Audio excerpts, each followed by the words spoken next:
The slap echoed through the entire diner. Not the kind that fades, the kind that freezes a room. Every fork stopped mid-air. Every conversation died. And Evelyn Ward, a woman worth $3 billion, sat perfectly still with a red mark blooming across her cheek, while 20 people stared at their coffee cups and did absolutely nothing. That's when one man stood up. Not a cop, not a hero, just a tired single dad in a grease-stained jacket who looked like he had nothing left to jigay. And somehow, that made him the most dangerous person in the room. What happened next? Nobody saw coming. Drop your city in the jigay. I want to see how far this story travels. And if you're new here, hit subscribe. You will not want to miss what's coming. The morning had started the way most of Evelyn Ward's mornings did. Quietly, deliberately, and entirely on her own terms. She had chosen the corner booth at Marcy's diner, not because it was glamorous, but because it wasn't. No marble countertops, no waitstaff in pressed uniforms, just cracked vinyl seats, the smell of burnt coffee and bacon grease, and a laminated menu with a Tuesday special handwritten in blue marker. Evelyn liked it here. She had been coming to this diner for 6 years, ever since she bought a warehouse 2 blocks down and turned it into the regional headquarters of Ward Industrial. The warehouse was now a gleaming complex employing 400 people, but Marcy's still had the same cracked seats. She settled in, resting her titanium cane against the wall, and stretched her left leg out slightly the way she always did. The prosthetic just below the knee never bothered her much anymore, but long drives made the socket press in ways that required adjustment. She had learned not to wince. She had learned a great many things about not showing what she felt. "The usual, Miss Ward?" asked Patrice, the morning waitress, already scribbling on her notepad. "Please," Evelyn said, "and the orange juice. Fresh this time, not from the carton." "I always give you fresh," Patrice grinned. "You always say that, too." They both laughed softly, and for a moment it was just 2 women exchanging the small, warm currency of a Tuesday routine. Evelyn opened the newspaper. A real one, printed on paper, ink that smudged on your thumb, and let the noise of the diner settle around her. The clatter of plates, a baby fussing 2 tables over, somebody's country music bleeding low from a speaker near the register. She was halfway through the business section when the door swung open hard enough to bang against the wall. 2 boys walked in. Not men, boys, maybe 16, 17, but wearing the particular arrogance of people who had never been told no in a way that actually stuck. The taller one wore a red hoodie with a sports logo across the chest, the hood pulled back to show off the kind of jawline that made teenage boys insufferable. The other one was shorter, stockier, with a laugh that came out of him before anything was even funny, like a reflex. They slid into the booth directly across from Evelyn's, not because it was the only one open, there were 3 others, but because it was right there and they simply claimed it, the way they claimed everything. Patrice went over with menus. "Just waters," the tall one said, not looking at her. "You have to order something if you're sitting," Patrice said pleasantly. "Then we'll order something." He still didn't look at her. He was looking at his phone, scrolling with his thumb like she was an inconvenience, not a person. Evelyn turned a page of her newspaper. For a few minutes, nothing happened. The boys talked between themselves, loud enough for half the diner to hear. About a party, about someone named Tyler who owed them money, about a girl who had apparently made a serious error in judgment involving one of their friends. The language was coarse. Not unusually so for boys that age, Evelyn thought. Just coarse, the way things get when nobody ever taught you that other people can hear you. Then the shorter one laughed at something on his phone and held it across to show the taller one. And in doing so, he leaned out from the booth. And that's when he noticed Evelyn's cane resting against the wall. He noticed it the way a certain kind of person notices something different. Not with curiosity, with opportunity. "Hey," he said, not quietly. Evelyn did not look up from her newspaper. "Hey, lady, is that a cane?" She turned a page. "I'm talking to you." Patrice appeared from behind the counter, eyes narrowing slightly, her hand resting on the edge of the pass-through. The baby 2 tables over had stopped fussing. The country music kept bleeding low from the speaker. "Kyle, leave it," the tall one muttered, but he was smiling when he said it. The kind of smile that means, keep going. Kyle did keep going.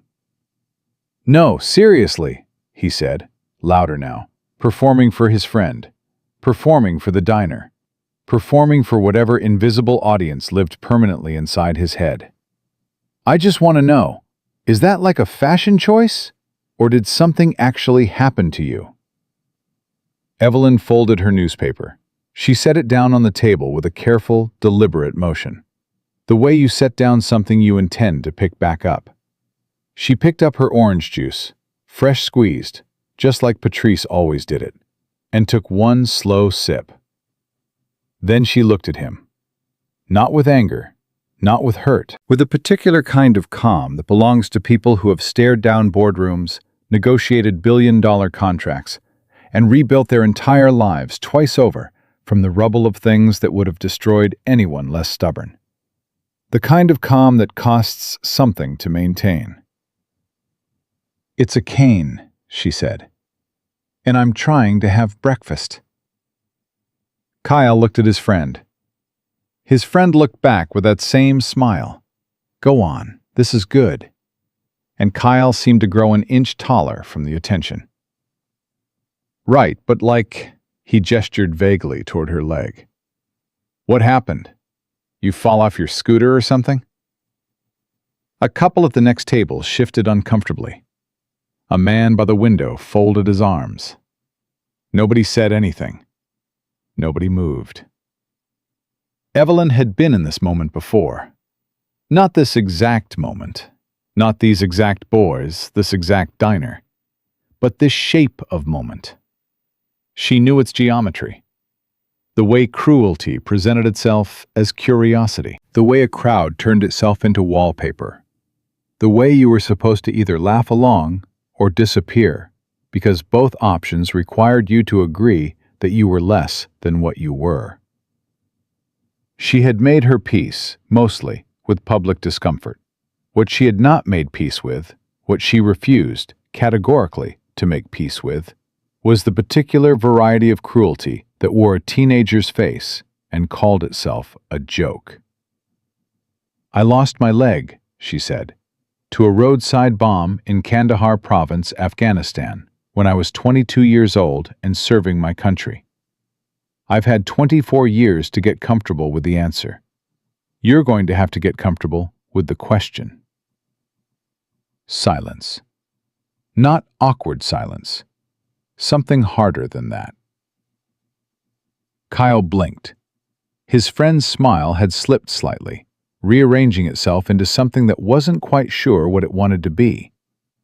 Patrice, behind the counter, had gone very still. And then Kyle did the thing that people do when they've been called out in front of an audience and don't know how to retreat with their ego intact. He doubled down. "Okay, but—" A little laugh, forced, testing the room.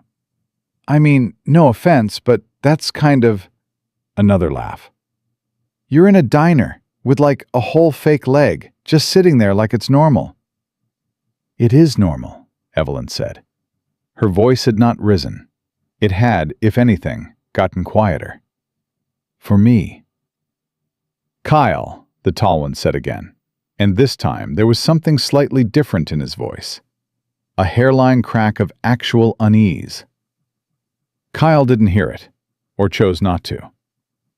"I'm just saying—" He was standing now, halfway out of his booth. And there was something in the way he was moving, something escalating, a body looking for a gesture to match the performance. "It's kind of messed up, right? Like, who just—" "Sit down," said a voice from across the diner. Everybody turned. The man sitting 3 booths down hadn't been notable before this moment. He was the kind of man diners are full of on Tuesday mornings, somewhere in his late 30s, wearing a jacket that had seen better days over a gray thermal shirt, with a kind of hands that said he worked with them for a living. He had a mug of coffee in front of him, and a plate of eggs that had gone mostly uneaten. He had a paperback book open face down beside the plate, the spine cracked from being opened too many times.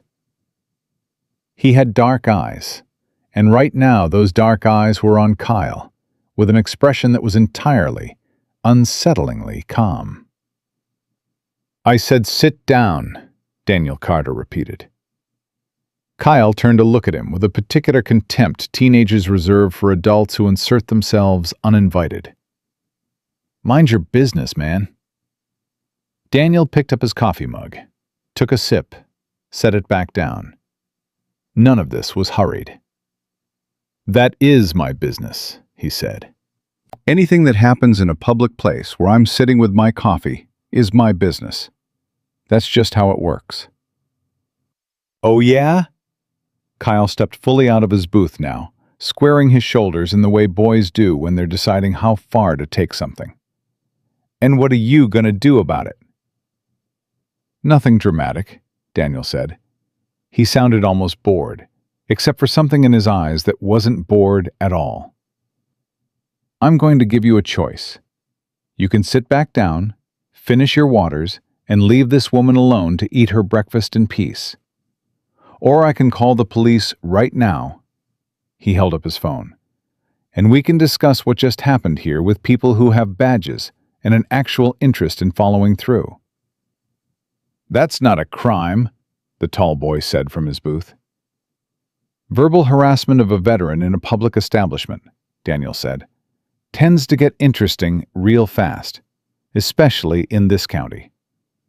I'm a contractor. I work with the county sheriff's department on building projects. I know 3 deputies by first name." He looked at the tall boy steadily. "Do you want to find out if I'm bluffing?" The tall boy said nothing.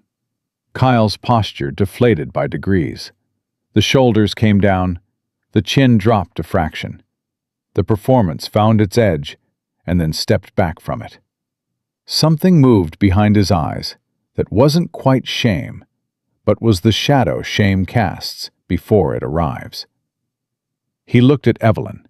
She was watching him with those same still, careful eyes. "Whatever," Kyle muttered. He sat back down. His friend was already looking at his phone. The diner exhaled. Not loudly, not the way it does in movies, not with spontaneous applause or a rise of righteous energy. Just the way a room exhales when tension drains out of it slowly, unevenly, leaving something complicated in its place.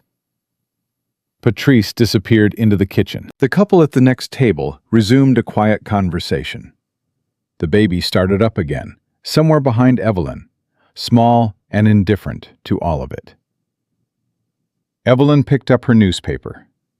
Her hands were steady. They were always steady. She had trained them to be steady in the same way she had trained herself not to wince at the socket pressing in wrong. But there was something in her chest that wasn't steady. Something that moved when Daniel Carter sat back down across the diner and went back to his eggs like he hadn't just done something that 20 other people had looked away from. She watched him for a moment. He didn't look up. He just ate his eggs and turned a page of his cracked spine paperback. And there was something about the complete absence of performance in him. No checking to see if she was grateful. No surveying the room for approval. That made her set the newspaper back down. She picked up her coffee. She was about to look away. And then Kyle stood up again. Nobody saw it coming. That was the thing about moments like this. They didn't announce themselves. Kyle had been sitting with his arms crossed, stewing in the particular private misery of a teenager who had been publicly checked without being publicly destroyed. And something in that simmering had reached a temperature it couldn't hold. And before his friend could say anything, or Patrice could come back out from the kitchen, or any of the 20 other people in the diner could process what they were watching, Kyle reached across the aisle, and he slapped Evelyn Ward across the face. The sound was flat and sharp, like a book dropped on hardwood, and it filled the entire diner and then left a silence so complete you could hear the grease popping on the griddle in the kitchen 40 feet away. Nobody moved. Evelyn's head had turned with the impact. She held it there for a moment, turned slightly to the left, her hand flat on the table, her breathing controlled in the way of someone who has survived things that reframe the word pain entirely. A red mark was rising along her cheekbone. She turned her head back slowly. She looked at Kyle. And Kyle, who had expected fear or tears or a flinch or any of the things that make cruelty feel powerful, stood face to face with something he had no framework for. Not anger, not devastation. Something older and quieter and far, far worse. A woman who had seen this kind of moment before, who knew exactly what it meant, and who was choosing right now what to do with it. He had expected her to break. She didn't. What happened next happened quickly. Daniel was out of his seat before Kyle had even fully processed what his own hand had done. He crossed the diner in 5 steps, not running, not lunging, just moving with a directness that left no room for interpretation. Kyle turned and found Daniel directly in front of him, close enough that Kyle would have to step back or stand his ground. And the way Daniel was positioned made it clear that standing his ground wasn't really a viable option. "Put your hand down," Daniel said, low and flat. Kyle's hand was still half raised. He lowered it. "Now look at me." Kyle looked at him. "What you just did," Daniel said, "is called assault. That's not a technicality. It's not a gray area. It's not open for debate. You put your hands on someone who did nothing to you, in front of 30 witnesses. You understand what I'm telling you?" "I didn't," Kyle started. "Don't." Daniel's voice didn't rise, but something in it closed like a door. "Don't tell me what you didn't do. I watched you do it." The tall boy was on his feet now, pulling at Kyle's sleeve. "Dude, come on, we gotta—" "You're going to sit back down," Daniel said. Not to Kyle now, but to both of them. To the tall boy whose name he didn't know, and Kyle, and whoever else was present in this moment. "And you're going to apologize. Not because I'm asking you nicely. Not because you actually feel bad, though I hope someday you will. But because it's the right thing to do, and you know it. And then you're going to leave." A long beat. The tall boy looked at his friend.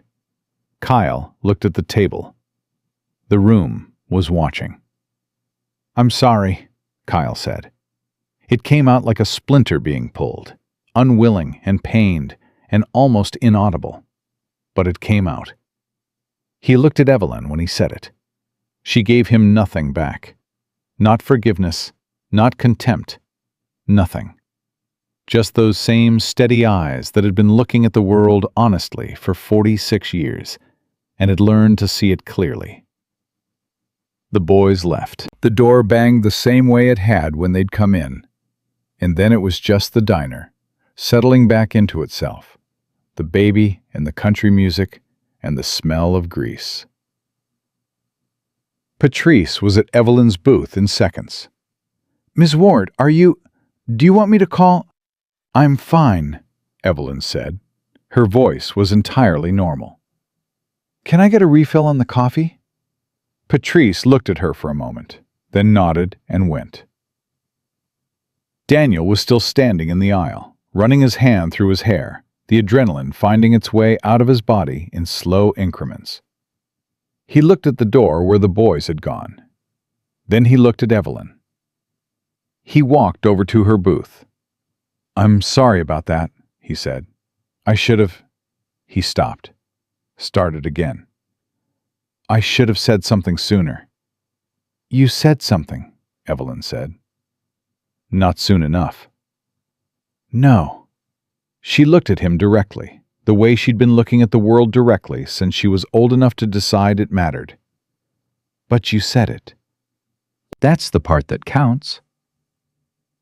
He stood there for a moment, uncertain in the way of a man who had done something instinctively and was now catching up to himself. Then something seemed to occur to him. He reached into the breast pocket of his jacket and pulled out a folded napkin and held it out toward her cheek, not touching, just offering. "You've got—" "I know." She took it, pressed it once against her cheekbone, handed it back. "Thank you." He nodded. He started to turn back toward his booth. "What's your name?" she said. He turned. "Daniel. Daniel Carter." "Evelyn Ward." She didn't offer her hand. She never did immediately. Another thing she'd learned. "Sit down, Daniel Carter. Your eggs are cold, and I owe you a cup of coffee." He looked at her for a moment with an expression she couldn't quite read. Then he sat. Patrice brought 2 coffees. Neither of them reached for the cups right away. Outside the window, the street was doing what streets do on Tuesday mornings. Moving, mundane, utterly indifferent to the fact that something had just shifted in here, in this corner booth, in the space between 2 strangers who were sitting down together for the first time. "You didn't cry," Daniel said. It wasn't an accusation. It wasn't awe, exactly. It was just something he'd noticed and couldn't let sit unnamed. "No," Evelyn said. "Most people would have. Most people haven't had 24 years of practice." She wrapped both hands around her coffee mug. "I spent 3 months in a military hospital learning to walk again, with a piece of titanium where my leg used to be. I spent 6 months in therapy after that, relearning what I thought I knew about being a person. I spent the next 4 years building the company from a one-room office with a folding table. And I spent the 4 years after that fighting men in 3-piece suits who thought I didn't belong at their table." She looked at him evenly. "A teenager with something to prove doesn't scare me. What he did was wrong, and I won't pretend it wasn't. But scared? No." Daniel turned his coffee cup in his hands. "What did scare you?" he asked. And then quickly, "Sorry, you don't have to answer that." "No," she said. "It's a good question." She looked out the window for a moment. "The part that scared me," she said finally, "was before you stood up, when nobody did. Not because I needed rescuing. I didn't need rescuing. But because of what it means when a room full of decent people just watches." She looked back at him. "That part scared me. You taking it away helped." Daniel was quiet. He had the look of a man processing something large, turning it over carefully to examine all its faces. "What do you do?" she asked. "Contractor," he said. "General contractor. I run a small crew. We do commercial and residential builds in the county. Renovations mostly. Some new construction." "You enjoy it?" He considered. "I'm good at it." "That's not the same thing." A corner of his mouth moved. "No," he said. "It's not." "Do you enjoy it?" He was quiet for a moment longer. "I used to," he said. "When it was just me and the work and knowing what a good job looked like. These days it's a lot of managing bids and dealing with subs who cut corners and staying on the right side of contracts that don't have any margin for error. He shook his head slightly. It's fine. It pays the bills. You have a family? A daughter, Emma. She's 9. Something changed in his face when he said it. Not dramatically, just a quiet opening. The way a room looks different when someone turns a lamp on low. It's just us. Her mother and I. He didn't finish that sentence, but the shape of the unfinished sentence was clear enough. How long? 4 years. Evelyn nodded. She didn't say, I'm sorry. She had learned that people who said, I'm sorry, to that statement meant it well, but often didn't know what they were sorry for.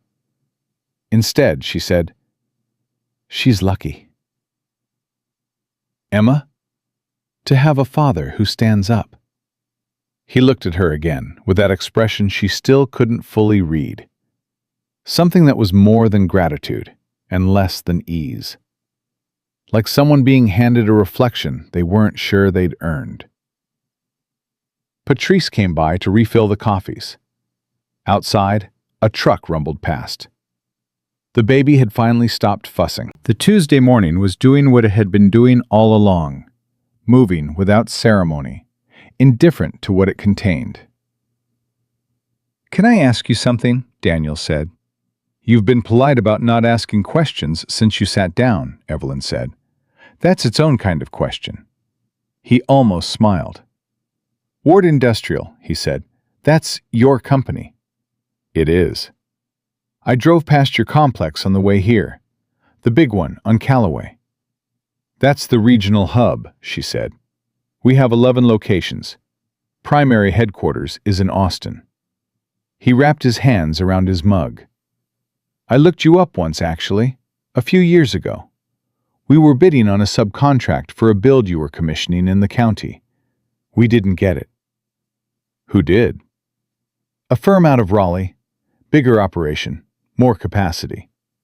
He said it without bitterness, just the flat statement of a man who had learned not to take the wrong things personally.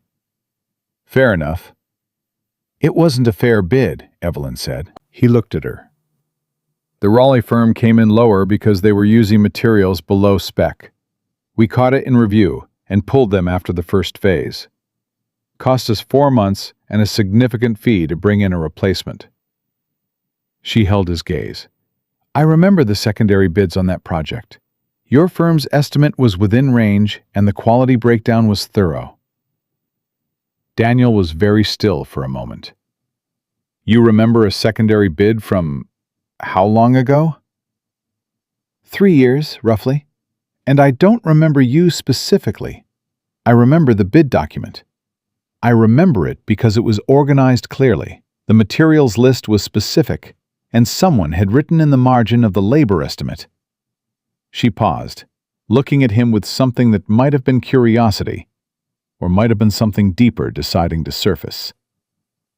Built right, or not at all. A long silence. That was me, he said finally. I always write that on my estimates. It's just something I say. It's not something everyone means, Evelyn said. She picked up her coffee. She looked out the window. She was quiet for a moment, in the way of someone making a decision. Not quickly, not casually, but with the weight of someone who understood that decisions were not reversible once they were made out loud. I have a project, she said. He waited. Harrison County, she said. About 40 miles north. We're expanding a distribution arm into a light industrial corridor up there. Part of that expansion involves acquiring and rehabilitating an existing automotive service facility. Currently struggling, poorly managed, good bones, significant community footprint. We want to turn it into something that actually works, not just operationally. I mean as a thing that serves the community it's in. As a thing that does what it says it does, honestly and well. Daniel had gone very still. I've had 3 operations managers come through that project in 14 months, Evelyn said. One was qualified on paper and useless in practice. One was competent and dishonest, which is the most dangerous combination I know. One was decent, but couldn't hold a team together. She set her coffee cup down. I need someone who knows how to work, knows how to lead people who work, and will not cut corners on what a good job looks like. She looked at him. I'm offering you the position. The diner went about its morning around them. The griddle popped. Patrice called an order back to the kitchen. Somewhere the baby had finally, completely, given up and gone to sleep. Daniel Carter sat across from a woman he'd met 20 minutes ago, in a diner on a Tuesday morning, being offered a future he hadn't walked in expecting. He turned his coffee cup in his hands. I run a crew of 6 people, he said. I have contracts through next quarter. Those contracts can be transitioned, Evelyn said. Your crew can be absorbed into the Harrison County project, or offered placement with partner contractors I work with. I don't make offers that strand people. You don't know me, he said. I know what I watched, she said. For the last 20 minutes, I watched a man who was sitting quietly, minding his own business, choose inconvenience and risk when the easier thing, the much easier thing, was to stay in his booth. I watched him handle a volatile situation with judgment instead of emotion. I watched him speak to a teenager who had just committed an assault and give that teenager a way to step back from the edge without losing every scrap of dignity he had, because he understood instinctively that destroying the kid wasn't the point. She paused. I've been running a company for 18 years and hiring managers for 16 of those years. I know what I'm looking at. Daniel sat with that. Outside the window, the street kept moving. Trucks and cars and people with somewhere to be. All of it ordinary. All of it ordinary in the way that everything is ordinary, until the moment it isn't. I'd need to know more about the operation, he said finally. Of course. I'd need to bring Emma into the area. She'd need to change schools. Harrison County has an excellent district. I can provide relocation support. I'd need... He stopped. He looked down at his coffee cup, and then he looked up, and there was something different in his face now. Something that wasn't quite certainty, and wasn't quite willingness, but was moving in their direction. Why me?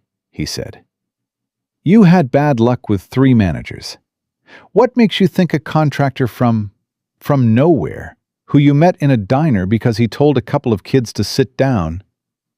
Because of what you wrote in the margin of an estimate 3 years ago, Evelyn said. And because of what you did this morning. She held his gaze. Built right or not at all. That's what I need. That's what that community needs. And it's either in you or it isn't. And I believe it is. A long-held moment between them. Daniel Carter picked up his coffee cup. He looked at it. He set it down. Tell me about the facility, he said. And Evelyn Ward, who had walked into Marcy's diner that morning for a quiet breakfast and a newspaper and fresh squeezed orange juice, looked across the table at this man with grease-stained jacket and careful eyes and a daughter named Emma, and she began to talk. Outside, the Tuesday morning was moving the way all mornings move. Forward, always forward, not asking permission, not announcing what was coming next. Inside, in the corner booth with the cracked vinyl seats, something had just begun. The conversation lasted 2 hours, not because either of them had planned it that way. Daniel had a site visit at 10, and Evelyn had a conference call at 11. But because the talking had a momentum to it. The kind that builds when 2 people discover, almost against their will, that they are speaking the same language. Not the language of business, or credentials, or polished professional presentation. The language of people who have built things with their hands, who understand what it costs to do something right, when the easier option is right there, waiting. Evelyn talked about Harrison County the way she talked about all her projects. Directly, without sentiment, laying out the facts the way you lay out a blueprint. The facility was called Patterson Automotive. It had been operating for 31 years under the same family, but the last owner, third generation, a man named Roy Patterson, who had inherited the business from his father, had run it into the ground over the course of a decade through a combination of bad decisions, worse hires, and the particular stubbornness of a man who believed that the way things had always been done was the same as the way things ought to be done. Roy had sold to Ward Industrial 8 months ago for significantly less than the property was worth, because by the time he sold, it was the only offer on the table. "What condition is it in?" Daniel asked. "Structurally sound," Evelyn said. "The bays need updating, the equipment is dated but not unsalvageable. The customer base is loyal in the way small-town customer bases are loyal, meaning they'll come back if you give them a reason to, and they'll stop coming the moment you don't." She turned her coffee cup. "What it needs is management, actual management. Someone who understands the work and can rebuild trust with the staff that stayed and with the community that's been watching it decline." "How many staff stayed?" 4 full-time mechanics. 2 of them have been there over 15 years. 1 office administrator who has been keeping the books by sheer force of will for 7 years and deserves a raise she's never been given. Evelyn's voice was even, but something sharpened in it slightly at the last part. "And 1 part-time lot attendant who is, according to everyone I've talked to, 17 years old and the only person on the premises with any initiative." Daniel almost smiled. "And the 3 managers you went through?" The first one lasted 6 weeks before the long-term mechanics simply stopped following his instructions. They didn't make a scene, they just quietly, collectively, ceased cooperating. He resigned. She paused. The second one lasted 4 months. He was cooperative, personable, well-liked initially. He was also quietly billing labor hours that weren't being worked and sourcing parts through a vendor he had a financial arrangement with. I terminated him. We're in litigation. "And the third?" "Good person, wrong position. She had the honesty and the work ethic, but she'd never run a team of people who worked with their hands, and she couldn't earn their respect in a way that stuck. She came to me herself and said she wasn't the right fit." Evelyn's expression carried something that wasn't quite admiration, but was close to it. "That took character." "I gave her a position in our regional logistics arm, where she's doing well." Daniel was quiet for a moment, processing the picture she was painting. Not just the business problem. He was beginning to understand that, but the human one underneath it. A team of people who had been managed badly for a decade, who had watched their workplace decline, who had seen 3 replacements come and go in 14 months. People who had every reason to be skeptical of the next person who walked through the door. "They're not going to trust me," he said. "Not right away." "No," Evelyn agreed. "They're not." "So how do I—" "You don't force it," she said. "You do the work. You learn their names and what they're good at and what they need. You show up when you say you'll show up, and you follow through on what you say you'll do. And you let the trust build the way it builds, slowly, from the ground up, through accumulated proof." She looked at him steadily. "You've managed a crew of 6 people for how long?" 8 years. "And in 8 years, have any of them left because of you?" He thought about it. "Marcus left after 2 years. He got an offer to work with his brother-in-law's firm up in Virginia." He paused. "He still calls me every few months. Sent his cousin my way when his cousin was looking for work." "That's your answer," Evelyn said. He drove to the site visit with his mind somewhere else entirely, which was unlike him. He was a man who had built his professional life on the discipline of attention. You couldn't run a build site with your head in the clouds. Not safely. Not well. But the drive north on Route 12 went past his awareness, like something seen through glass. And when he pulled into the parking lot of the half-finished commercial unit he was renovating for a dental practice, he sat in the truck for a full 3 minutes before he got out. Built right or not at all? He'd written that in the margin of a bid document 3 years ago, because it was what he believed, had always believed, the way some things are true before you can articulate them. He'd never expected anyone to notice. He'd certainly never expected it to mean anything to anyone other than him. He got out of the truck. The morning crew was already there. Marcus's cousin Darnell on the framing, and Pete and Arturo on the rough electrical, and Luis, who did everything and complained about all of it, with the resigned affection of someone who secretly loved the work. They called good mornings, and he called good mornings back, and he walked the site with a part of him that knew this job, assessed the overnight progress, made 3 decisions about framing tolerances, and 1 about a conduit path that needed to change. His hands knew what to do. They always knew what to do. It was the other part of him, the part that was still sitting in a corner booth at Marcy's Diner with a cup of coffee going cold, that couldn't settle. He called Emma's school at lunch to confirm pickup time. Emma answered the after-school program phone the way she always did when she recognized his number. "Dad, I'm not supposed to use the phone during homework time." And he said, "I know, Bug. I just wanted to hear your voice." A pause, then softer. "Are you okay, Dad?" She was 9, but she had always been old for 9, in the way that children of single parents sometimes are. She had grown into the gaps that adult life left open, not because he'd asked her to, but because she had looked at those gaps and filled them out of love. "I'm good," he said. "I'll see you at 4. "Okay." Another pause. "Did something happen?" "Something good, maybe," he said. "I'll tell you about it."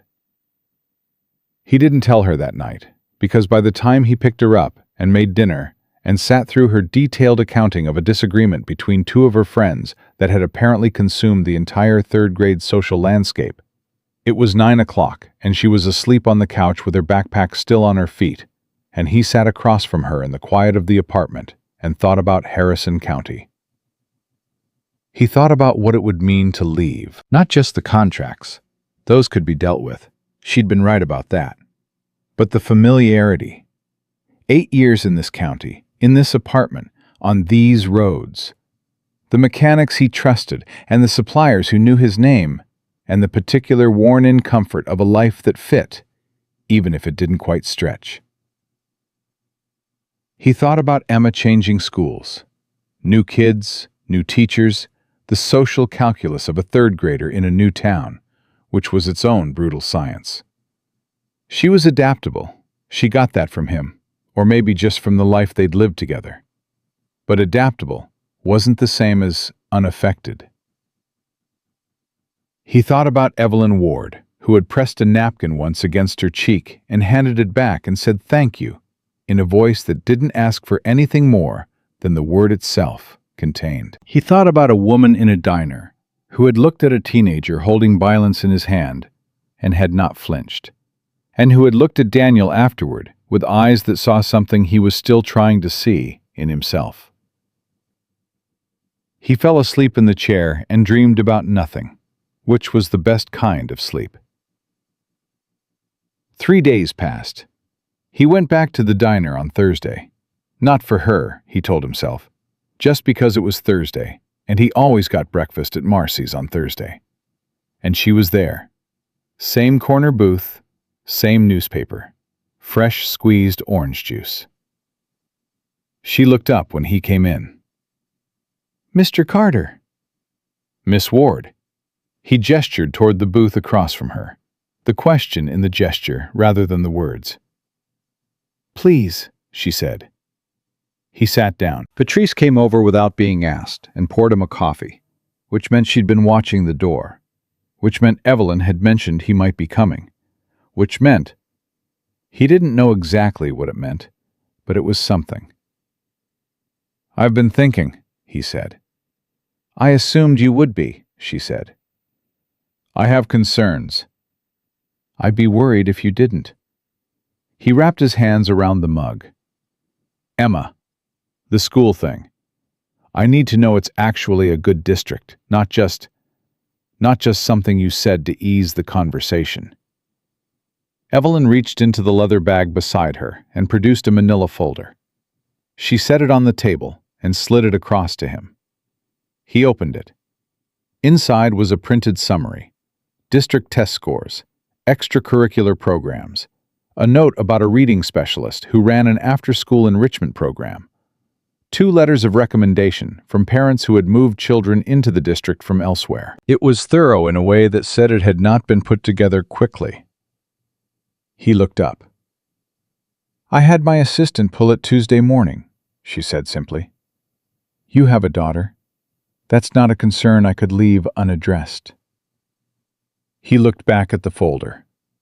Something moved in his chest that he didn't have a name for yet, but recognized. "The position," he said. "What does it actually look like, day to day?" "You oversee operations at the Patterson facility," she said. "That means the team, the customer experience, the vendor relationships, the quality of the work coming out of those bays. You report to me directly, not through 3 layers of regional management, directly. I have no interest in a bureaucracy that insulates me from what's actually happening on the ground." "What's the timeline for the rehabilitation? The goals?" 12 months to operational profitability. Not aggressive profitability, the kind that means the business is genuinely healthy, the staff is compensated fairly, and the community sees it as a place they can trust. She paused. "We're not turning it into a franchise. We're not optimizing it for a flip. I want to build something in Harrison County that works for Harrison County. That's the goal." "What happens if it doesn't hit the timeline?" "Then we reassess together and figure out why. I don't fire managers who fail because the target was wrong or the conditions changed.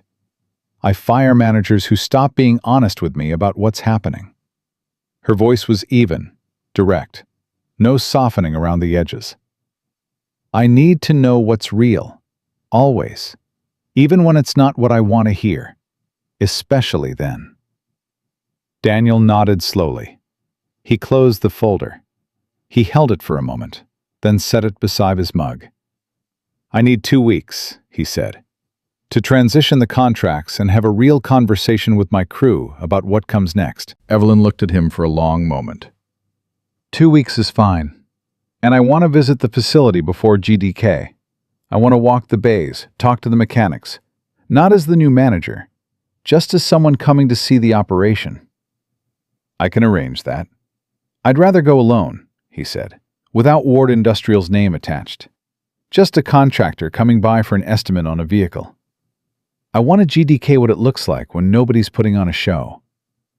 Something in her expression shifted. Not surprise exactly. More like the recognition of a thing she had hoped to find and had found. "That's a GDK," she said quietly. "It's how I evaluate build sites before I bid on them," he said. "You GDK a lot more when people think you're just a customer." She nodded once. "I'll have the address sent to you. No announcement." They drank their coffees. Outside the window, the Thursday morning moved at its particular pace. Slower than Tuesday, somehow. The week winding toward the weekend with less urgency. The diner filled and thinned and filled again around them, and nobody looked at them twice, which felt almost strange given what had happened in this same room 4 days ago. "Can I ask you something?" Daniel said. "You can always ask." "The woman from before, the 3rd manager, you said she came to you and told you she wasn't the right fit." He paused. "A lot of people in that position would have tried to hold on, would have figured something out, or blamed the team, or found a reason why it wasn't their fault." "She did none of those things," Evelyn said. "Why do you think that is?" Evelyn turned her coffee cup in her hands. And for a moment, she looked out the window the way she had on Tuesday. That same slight remove. The look of someone accessing something they keep in a careful place. "Because I hired her in part based on her character," she said. "And character tends to hold. When people know you see them clearly, not their credentials, not their performance review, but them, they tend to live up to it." She looked back at him. "Or they confirm that you were wrong, which is useful information also." "Which am I?" he said. She looked at him steadily. "I'll know better in 12 months. He almost laughed. "That's not reassuring." "It's honest," she said. "I thought that was more important." He couldn't argue with that. He went to Harrison County on a Saturday, in his truck, with Emma in the passenger seat, because she had a way of seeing things he missed.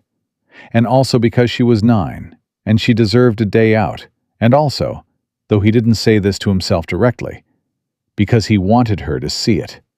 The town, the roads, the particular quality of light in a place that would be their life, if he said yes. Emma pressed her nose to the window the whole drive up, commenting on things with the running editorial that only children maintain. A horse in a field, a truck stop with a dinosaur statue, a billboard advertising a store that sold only hot sauce and fireworks, which she considered the greatest combination of products she had ever encountered.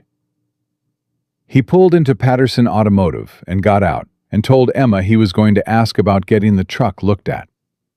She said she'd wait and immediately produced a library book from her backpack. Inside, a man in his 50s, with the kind of hands that came from 40 years of actual work, looked up from behind the counter. His name tag said, Hector. "Help you?" Hector said. "I've got a truck," Daniel said. "Brake line's been pulling slightly to the right. Nothing dramatic, just enough to notice. I was in the area and thought I'd ask if you had time to take a look." Hector came around the counter and walked outside with him. No clipboard, no paperwork first. Just walked out and looked at the truck the way a real mechanic looks at a vehicle. Like it's a system, not a transaction. He walked around it once. He crouched at the front left wheel and looked at something. He stood back up. "I can put it up on a lift," Hector said. "Probably 20 minutes to tell you what you're dealing with. Might be nothing. Might be the caliper." "I'd appreciate it." Hector looked at him directly. "You know about vehicles?" "Enough," Daniel said. "Construction contractor. I know what a caliper is." Hector nodded, the nod of a man deciding to decide something. "Pull it into Bay 2. Daniel pulled the truck in. Emma climbed out with her book and sat on a plastic chair in the waiting area that had a coffee machine and a bulletin board covered in community flyers, a Little League sign-up, a church rummage sale, a notice about a neighborhood watch meeting. The bulletin board was the most interesting thing Daniel had seen all morning. He stood in the bay while Hector worked, and they talked the way men talk when they're both doing something real, in short bursts between observations, no filler, no performance. Hector had worked at Patterson for 18 years.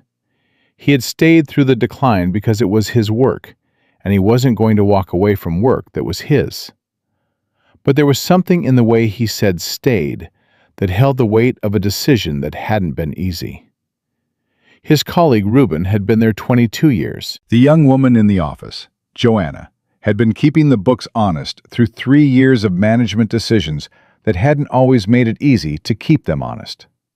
"What happened with the last manager?" Daniel asked. Hector paused in what he was doing, just briefly. Then he resumed. "People come in thinking they understand what the work is," he said. "They think it's about efficiency, about throughput, about how many vehicles you turn in a day." He tightened something. "This place was built on doing it right the first time. Roy's father understood that. Roy understood it for a while. And then he forgot." He looked at Daniel from under the truck. And the people they sent after Roy? They were thinking about metrics. What should they have been thinking about? Hector looked at him again. The same direct look as before, but something different in it now. A question forming, or a decision settling. The customer who brings her car in every 6 months, Hector said, and tips her mechanic $20 every time because she trusts him, and she wants him to know she trusts him. He came out from under the truck and stood up. You can't put that in a metric, but if you lose it, you know. You feel it in the bays. Daniel nodded. Brake caliper, Hector said, wiping his hands. Left front. It's not urgent yet, but it'll get there. I can do it today, parts are in stock, or you can come back. How much? Hector told him. It was fair. More than fair. Daniel paid it. He tipped Hector $30. Hector looked at the bill and looked at Daniel with an expression that was something between surprise and assessment. Thanks for the work, Daniel said. You do it right. He got back in the truck with Emma, who had finished 2 chapters of her book, and made friends with a woman in the waiting area whose dog had come in with her, which was apparently a regular occurrence. What do you think? He said to Emma as they pulled out of the lot. Emma looked back through the rear window at the building. It smells like a real garage, she said. Not like those fancy places that smell like air freshener. She turned back around. I like the man who fixed the truck. Yeah? Daniel said. He talked to me while you were paying, Emma said. He asked what I was reading. He knew the book. She considered this with the full seriousness it deserved. Adults never know the book. Daniel drove north on Route 9 through the middle of Harrison County, past the main street with its hardware store and diner and insurance office, past the elementary school with the hand-painted mural on the side wall, past a neighborhood of houses that were modest and tended with the specific pride of people who owned things they'd worked for. Emma had gone quiet beside him, which was unusual enough that he glanced over. What? He said. I was just thinking, she said. About what? She took a moment. Would we live here? He kept his eyes on the road. Maybe. I haven't decided anything yet. But maybe. Yeah, he said. Maybe. Emma looked out the window. The fields moving past, the fence posts, the particular blue of a November sky in the Piedmont. I'd be okay with maybe, she said. He drove home with his hand resting on the wheel and his mind carrying the weight of Hector's words and Emma's face at the window, and a woman in a corner booth who looked at the world without flinching and saw things in people that they hadn't yet found permission to see in themselves. He called Evelyn that evening. She picked up on the second ring. I went today, he said. I know, she said. I didn't ask for a report. I know you didn't. He paused. Hector replaced my brake caliper. A beat of silence, then quietly. And? He did it right, Daniel said. Another pause, longer this time.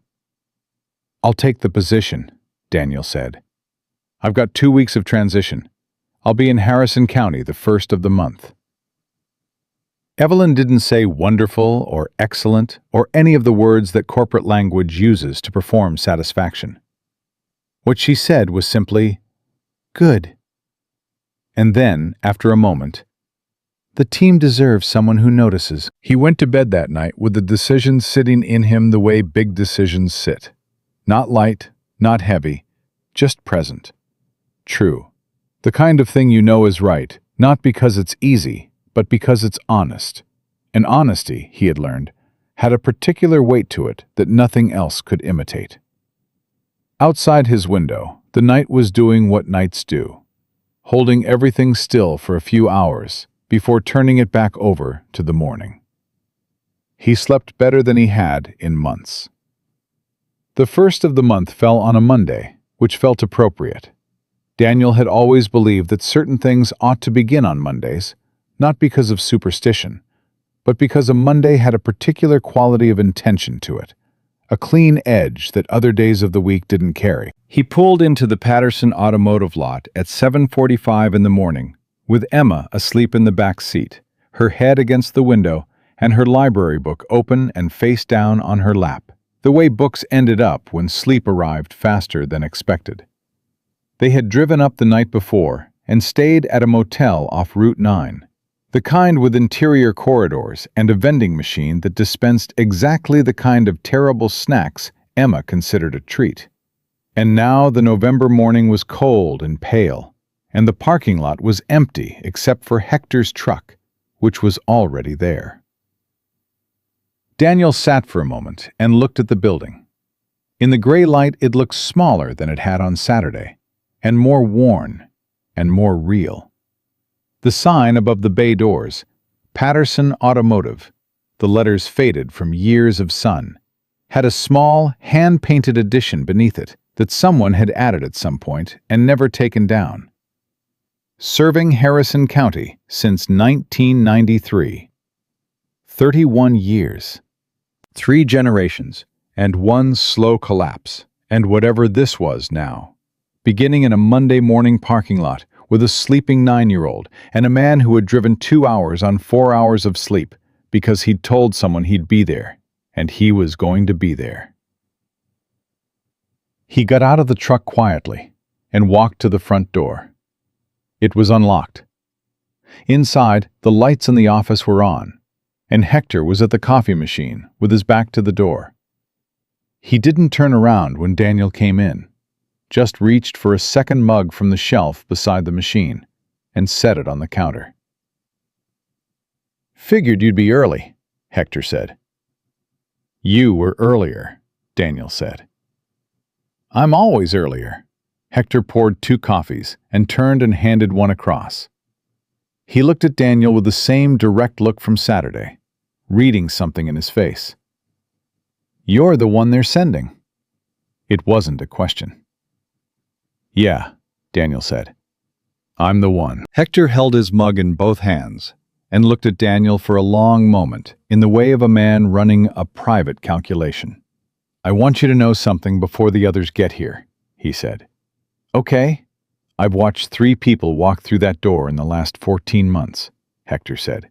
Every one of them came in with something they wanted to prove. The first one wanted to prove he was smarter than us. The second one wanted to prove the numbers could work however he needed them to. The third one, she was decent. She came in with a plan that didn't fit the shape of this place." He paused. "I don't need you to prove anything to me. I need you to do the work and let the work speak." "That's all I know how to do," Daniel said. Hector looked at him for another beat. Then he nodded once, the nod of a man who had decided to decide, and turned back to his coffee.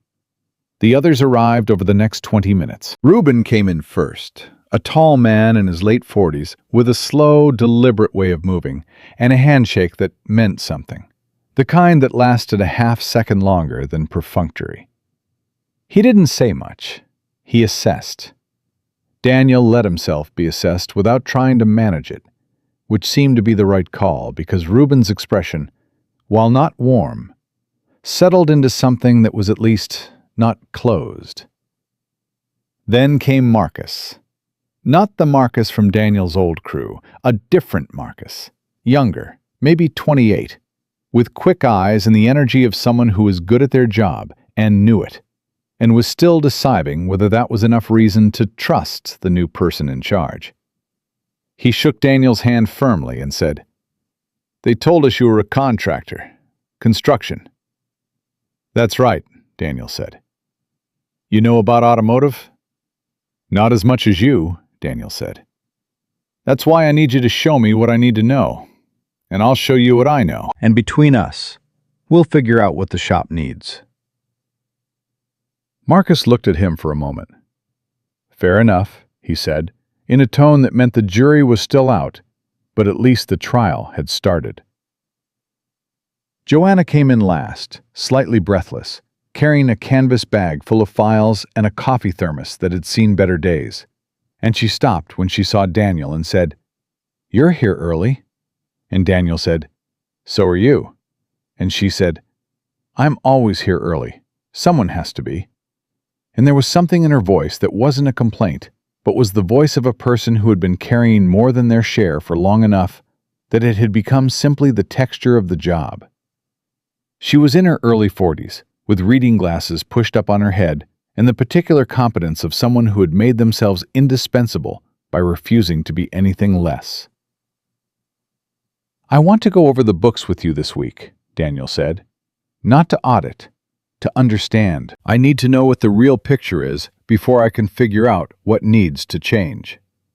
Joanna looked at him with something that was almost hope, but had learned to be careful about being hope. "The real picture is not pretty," she said. "Real pictures usually aren't," he said. "That's why they matter." The first week was mostly listening. Daniel had learned this years ago on construction sites. The first week on any new job was for listening, not talking, not deciding, not restructuring. You listened to the work, and the people, and the building itself if it was a building, and you let the shape of the thing reveal itself to you before you started imposing shapes onto it. You resisted the urge to fix things that might not be broken just because they didn't look the way you expected.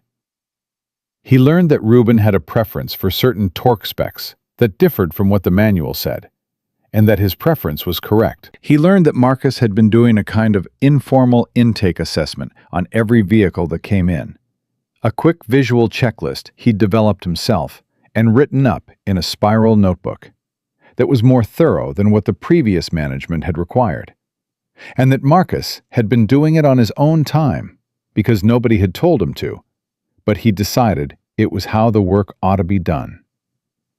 He learned that Joanna had been reconciling accounts weekly instead of monthly, because the monthly reconciliation, under the previous manager, had turned into a fiction, and she had decided that she would rather do more work and know the truth than do less work and not. He learned that there was a woman named Della who had brought her 2009 Civic in every 6 months for 11 years without missing a single visit, and that she always asked for Hector by name, and that Hector always found time for her, even when the bays were backed up, and that this was not inefficiency.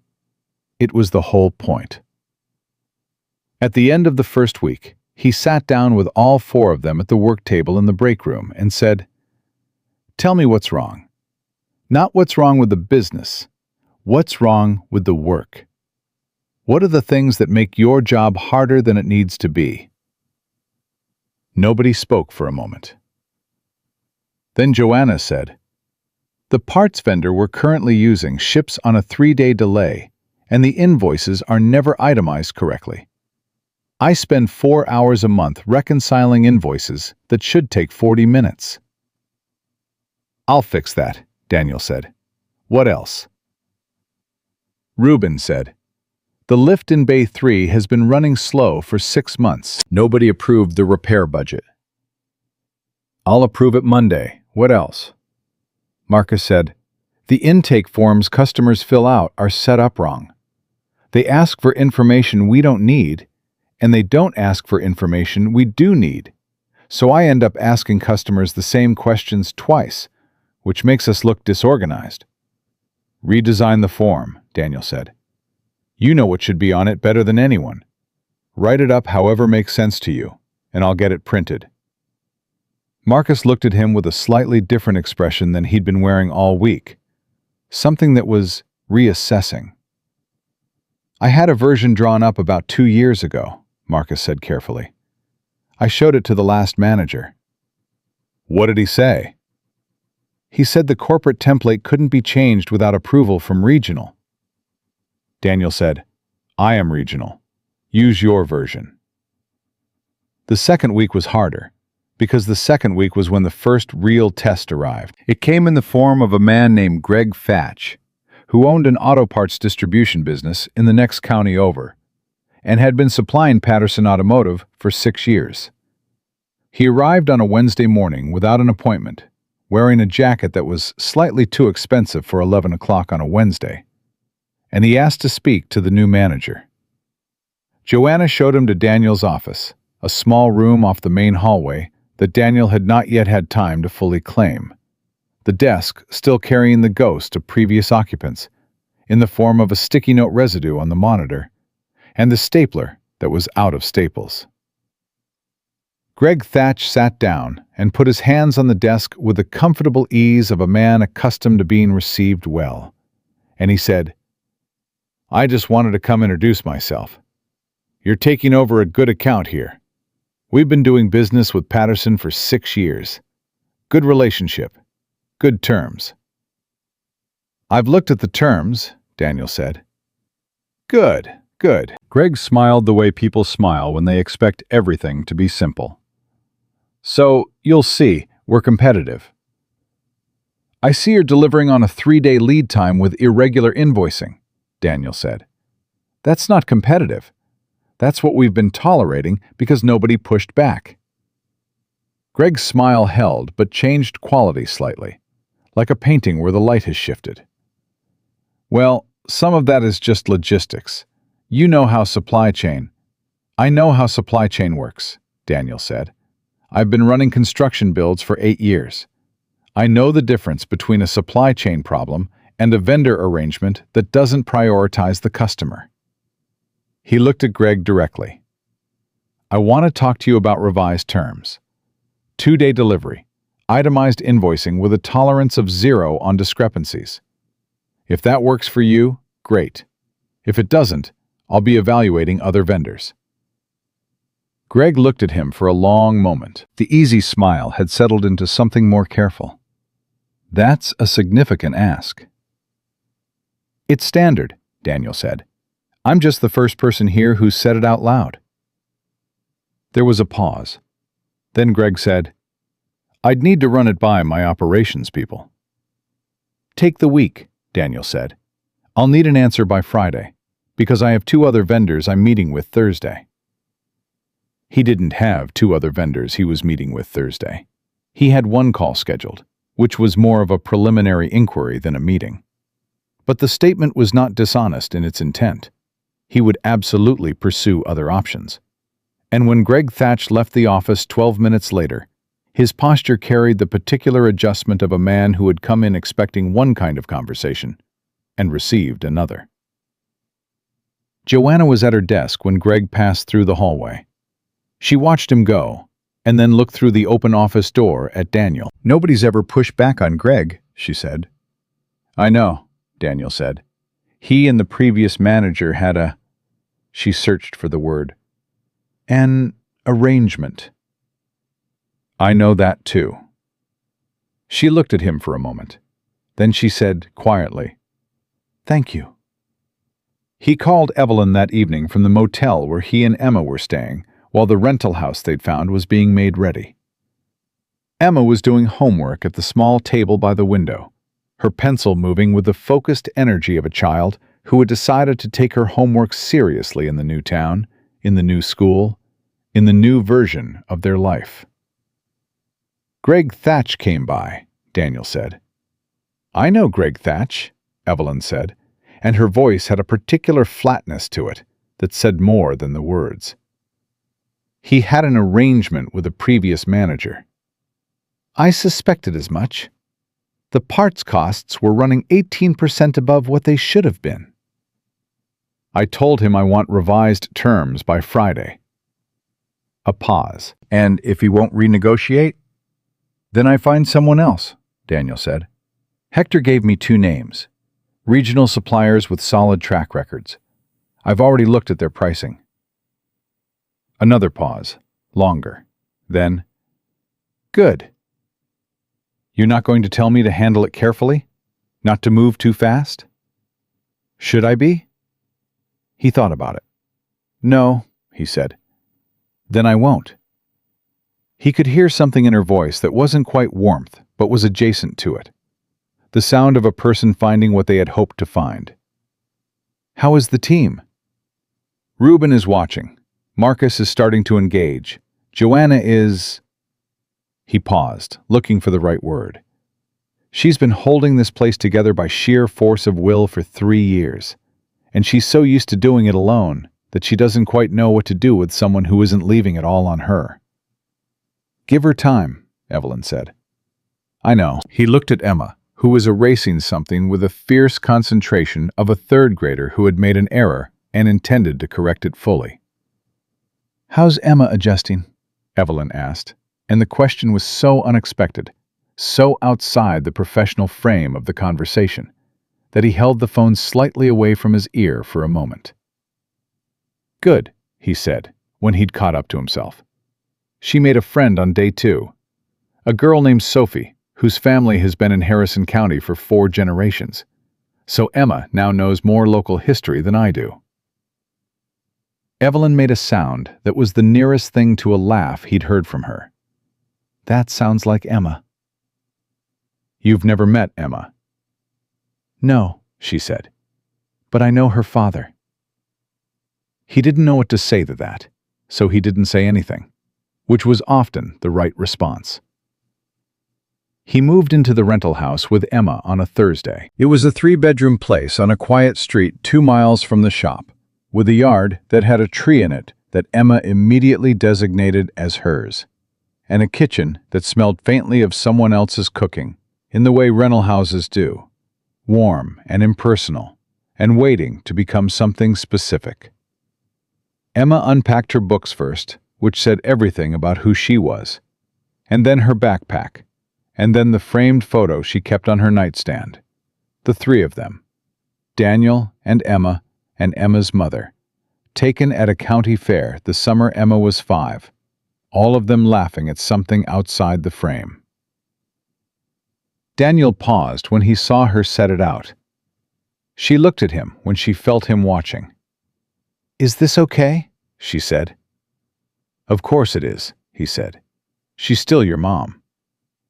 Emma looked at the photo for a moment. "Do you think she'd like it here?"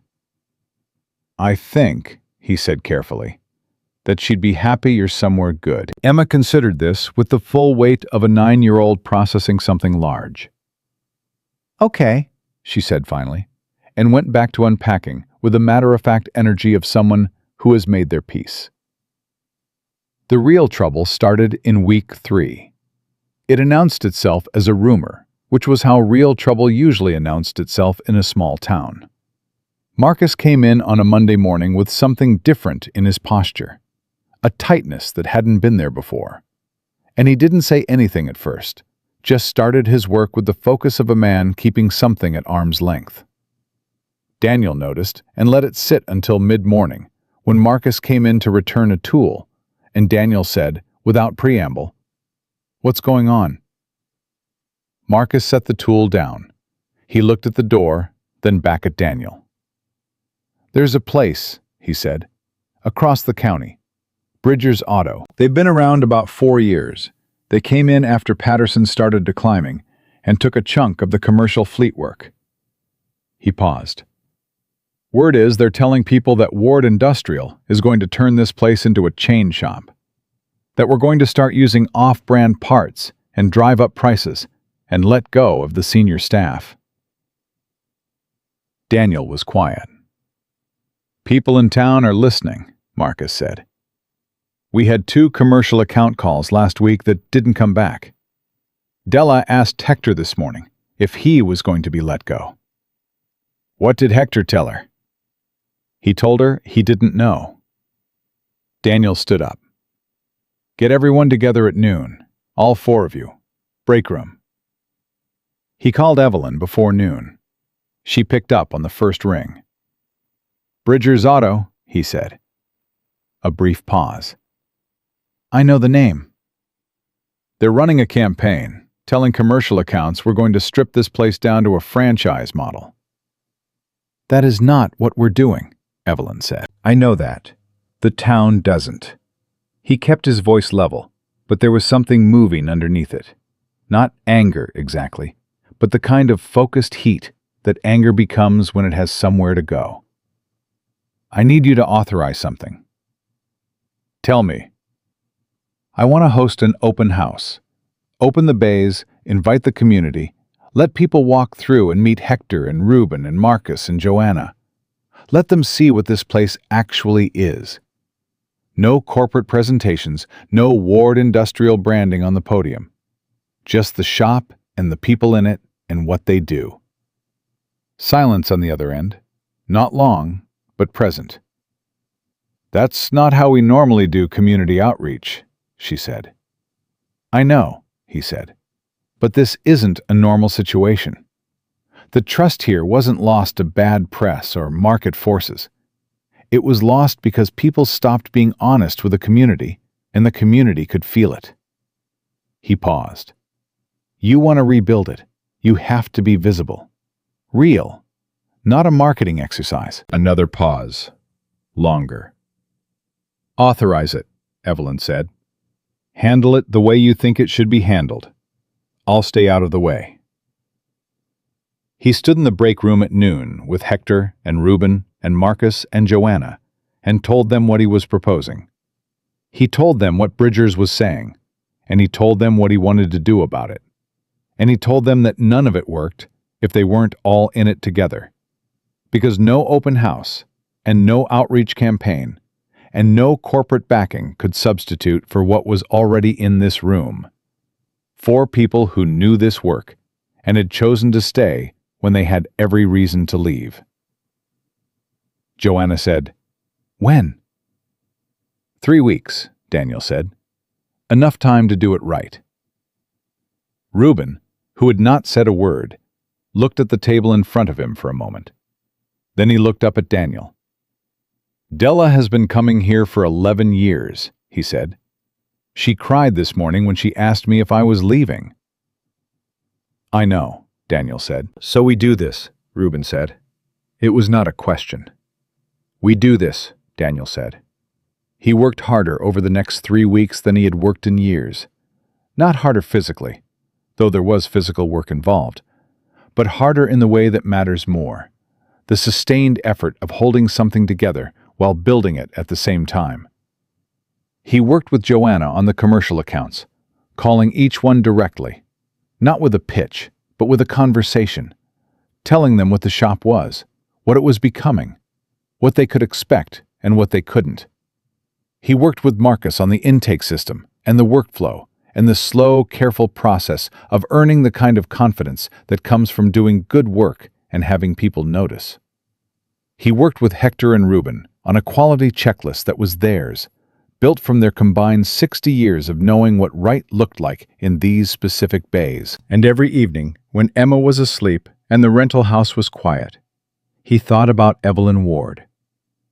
Not in a way he could have named precisely, not yet, but in the way a thought returns when it belongs somewhere it hasn't found a name for.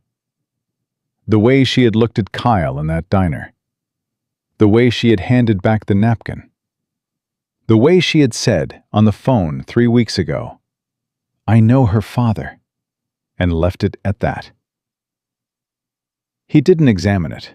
He just noticed it, the way you notice a light on in a window at night. Something present, something warm, something that tells you someone is home. The open house was on a Saturday. Evelyn arrived 20 minutes before it started, alone, no assistant, no entourage, in a coat the color of dark harbor water and the titanium cane that she carried with the ease of something that had been hers for a long time. She stood in the parking lot and looked at the sign above the bays. Patterson Automotive, serving Harrison County since 1993. And something moved across her face that Daniel, standing in the doorway, caught and held without knowing exactly what it was. She looked at him. "You've been busy," she said. "We've been busy," he said. "Come inside." He held the door. She walked through it. And the morning began. The open house drew 63 people before 10 in the morning. That number mattered to Daniel not because it was large. In a town like Harrison County, 63 people on a Saturday morning was not a crowd. It was a neighborhood. But because of who they were the people who had been watching from a distance for months, the ones who had heard Bridger's rumors and hadn't decided yet what to believe, who had driven past the shop on their way to everywhere else and wondered whether the thing they'd relied on for years was still the thing they'd relied on. They came in cautiously, the way people return to something they've been hurt by before. Not closed, but careful. Not unwilling, but waiting to be shown. Evelyn stood near the back of the main bay and watched Daniel work the room. And what she was watching was not the performance of a man trying to impress. There was no performance. He moved through the space the way he moved through everything, directly, without theater, stopping to talk to people the way you talk to people when you're actually interested in what they're saying. He crouched down to talk to a boy of about 6, who had wandered toward the lift controls, and was looking at them with the focused intensity of a child who intends to understand how something works. He spent 15 minutes with a retired postal worker named Frank, who had been bringing his truck to Patterson for 22 years, and who had things to say about what the shop had been and what it had become. And Daniel listened to all of it, without checking his watch or scanning the room for someone more important to talk to. Hector was at his station in Bay 1, doing an actual oil change on an actual vehicle, because Daniel had said, and Evelyn had heard him say it to the team the day before, that the best thing they could show people was just the work. Not a presentation, not a brochure, not a Ward industrial banner across the back wall. Just Hector doing what Hector did, in the place where Hector did it, with the door open so anyone who wanted to watch could watch. Della was there. She had arrived in the first 10 minutes, before the crowd, before the coffee was fully brewed, and she had gone straight to Hector and said something Evelyn couldn't hear from across the bay. And Hector had stopped what he was doing and looked at her and said something back. And Della had put her hand briefly on his forearm the way women do when words aren't quite enough, and then walked away satisfied. Emma was there too, helping Joanna at the table near the front where they'd set out coffee and a tray of pastries from the bakery 2 blocks down. Emma had introduced herself to approximately every person who came through the door, which was either because Daniel had asked her to, or because she was simply who she was. And by 9:45, she and Sophie, the 4-generation Harrison County girl, were running what could only be described as an unofficial welcome committee, handing out cups of coffee to adults, and explaining to other children why the lift in Bay 3 was, in Sophie's words, the coolest thing in the whole building. Evelyn watched all of it. She was good at watching. It was, in some ways, the most important skill she had ever developed. The discipline of observation before judgment, of letting a thing be what it was before deciding what to do about it. She had built 11 successful operations on the back of that discipline, on the ability to walk into a room and read what was real underneath what was being presented. What was real in this room on this Saturday morning was something she had spent 14 months trying to find, and 3 management failures trying to manufacture. And it was not something that could be manufactured. It was trust being extended carefully, conditionally, on the basis of evidence still being gathered. And it was Daniel Carter standing in the middle of it, doing nothing dramatic, just being consistently, completely himself. A man named Walt Greer pulled her aside near the coffee table.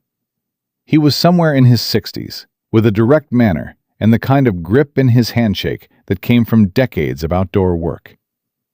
He ran a small landscaping and grounds maintenance fleet, 6 vehicles, and had been one of the commercial accounts that hadn't called back after Bridgers started talking. "Your Ward," he said. It wasn't unfriendly. It was just a man who had decided to dispense with the warm-up. "Evelyn Ward," she said. "I heard what Bridgers was saying about you turning this place into a chain outfit." "What you heard was wrong," she said. "That's what I figured when your man called me personally," Walt said. "Most of these corporate buys, they send a form letter." He called. He looked across the bay at Daniel, who was now talking to a woman in her 70s, who appeared to have opinions she was sharing at some length. He spent 25 minutes on the phone with me, answered every question I had.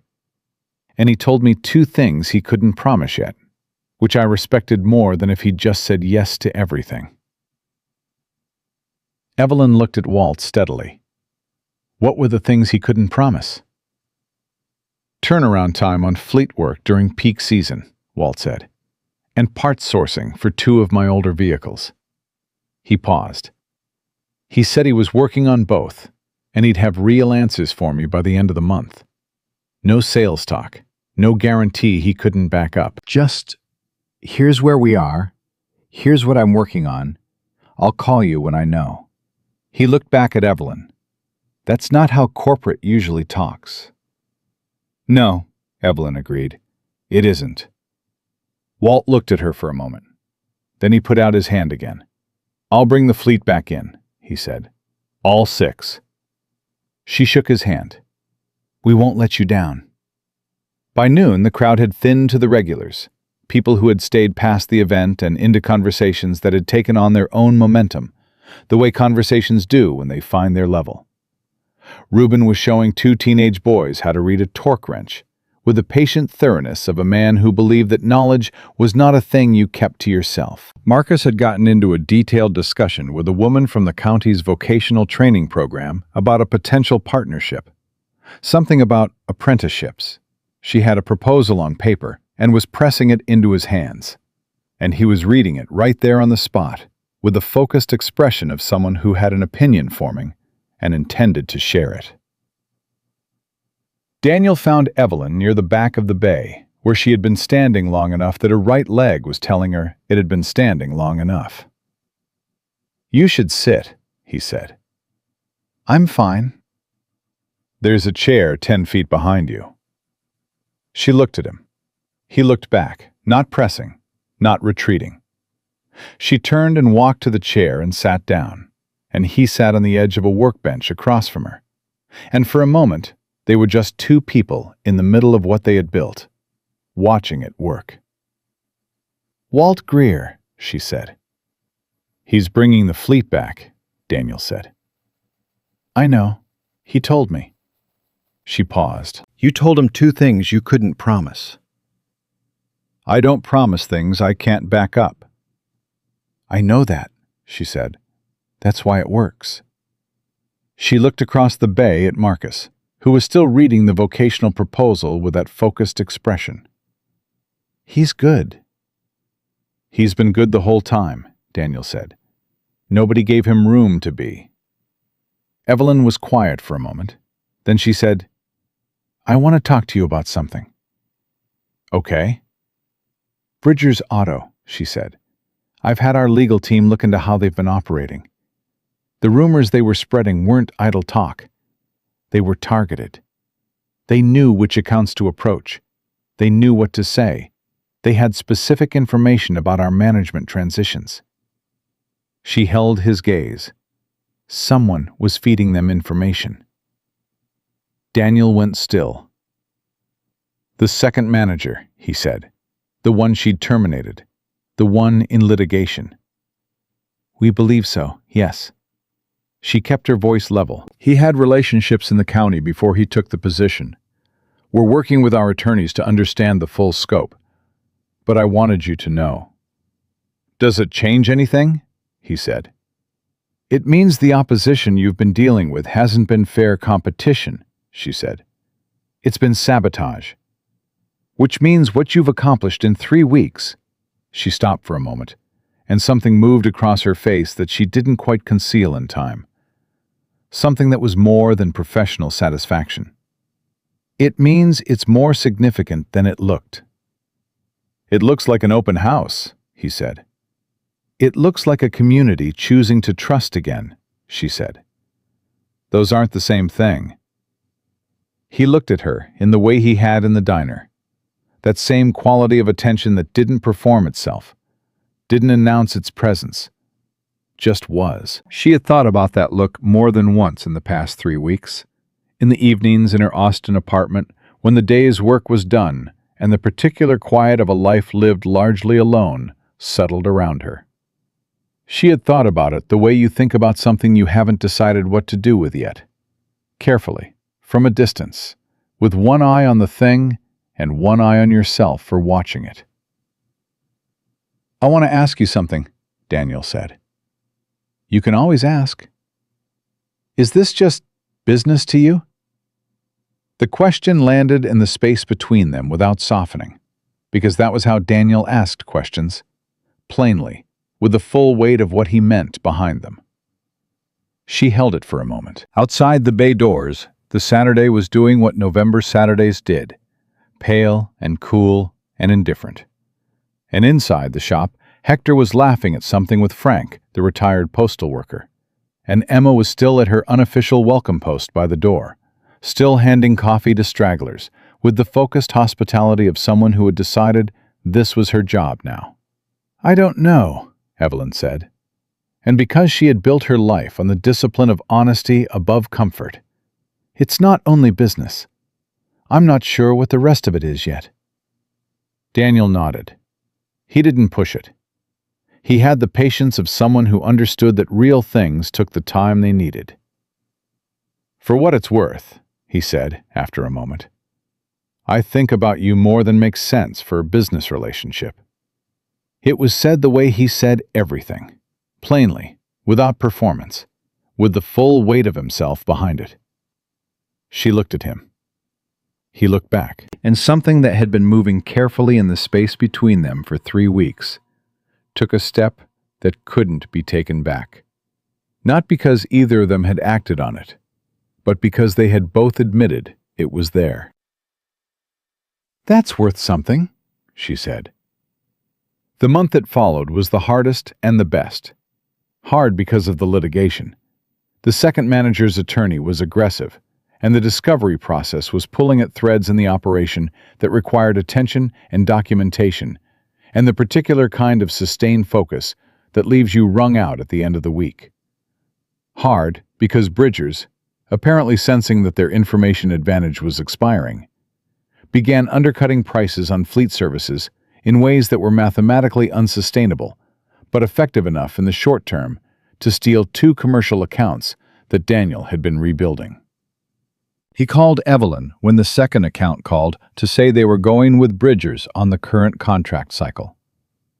"They're pricing below cost," he said. "They can't sustain it." "I know," she said. "They're burning resources to starve us out." "What do I do? I can't match a price that doesn't make sense." "Don't try," she said. "You can't win a race to the bottom. What you can do is make the top look worth paying for." A pause. "What is it that Bridgers can't give those accounts?" He thought about it. "Hector," he said. "Reuben. 22 years of knowing a fleet's history. The kind of institutional knowledge that saves money in the long run because it catches problems before they become expensive." "Then say that," she said. "Not defensively, just clearly. Let the accounts do the math themselves." He went back to the accounts personally, not with a pitch, but with information. He put together, not a glossy folder, not a corporate presentation, but a straightforward one-page breakdown that showed the cost of a misdiagnosed repair against the cost of a mechanic who had worked on your fleet for 15 years and knew what to listen for. He put Hector's name on it, and Reuben's. He made it human. He made it specific. He made it honest. One account came back within the week. The other one took longer, but they came back too. The best of that month happened in the small moments that don't announce themselves as significant until later, when you're looking back at them from a different altitude. Emma finding her place in the Harrison County Elementary 3rd grade with a completeness that surprised even her.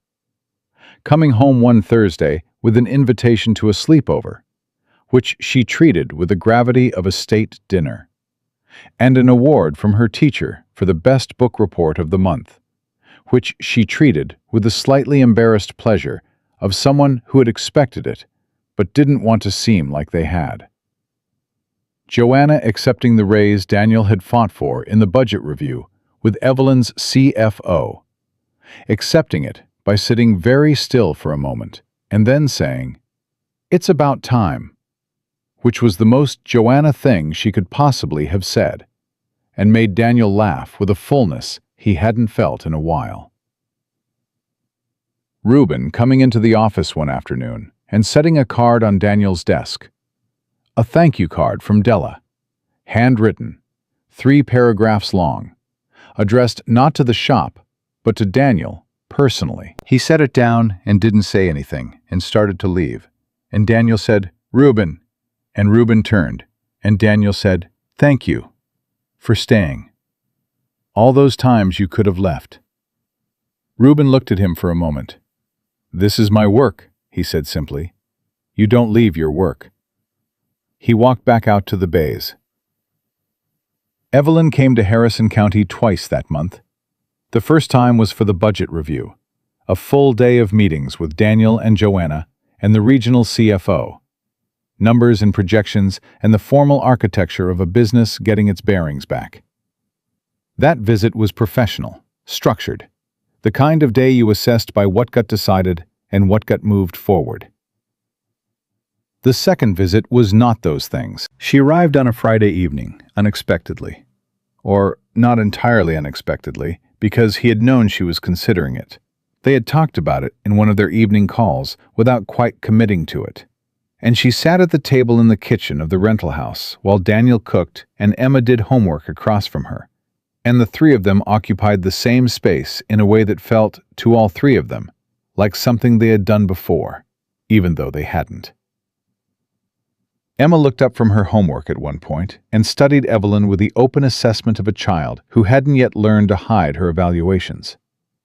"You have a really nice cane," she said. Evelyn looked down at it, leaning against the edge of the table. "Thank you. I had it made." "Can you have them made special?" "You can. There are people who make them the way a craftsman makes anything, with attention to how they work and how they look." Emma considered this. "That's cool," she said, with the definitive simplicity of a 9-year-old delivering a verdict. She went back to her homework. Evelyn looked at Daniel. He was at the stove with his back to her, but she could see his shoulders and the slight movement in them that was a man trying not to smile. She looked down at the table. She had eaten at the tables of presidents and billionaires and foreign dignitaries, in rooms with view that cost more per month than most people earned in a year. She had negotiated deals in those rooms that had changed the shape of companies and sometimes of communities. She had done all of it steadily, deliberately, with the titanium and will construction of a life built from the rubble of something that had tried to break her and hadn't. And she was sitting at a rental kitchen table in Harrison County while a 9-year-old did her homework and a man cooked dinner. And she felt something she had not felt in a very long time. She felt like she was somewhere she was supposed to be. Dinner was simple: pasta, a salad, bread from the bakery that Emma had insisted on because Sophie's family ordered from there and Sophie had strong opinions about bread. They ate and talked about Emma's book report, which had been about a girl who builds a rocket in her backyard, and about the lift in Bay 3, which had been repaired and which Hector called 20 years younger, and about a dog that had been wandering the neighborhood for 2 days that Emma had been feeding crackers to through the fence and had named Gerald without consulting anyone. After Emma went to bed, they sat at the table with coffee and the quiet of a house where a child is sleeping. The particular quality of that quiet, settled, inhabited, asking nothing, was different from other kinds of quiet.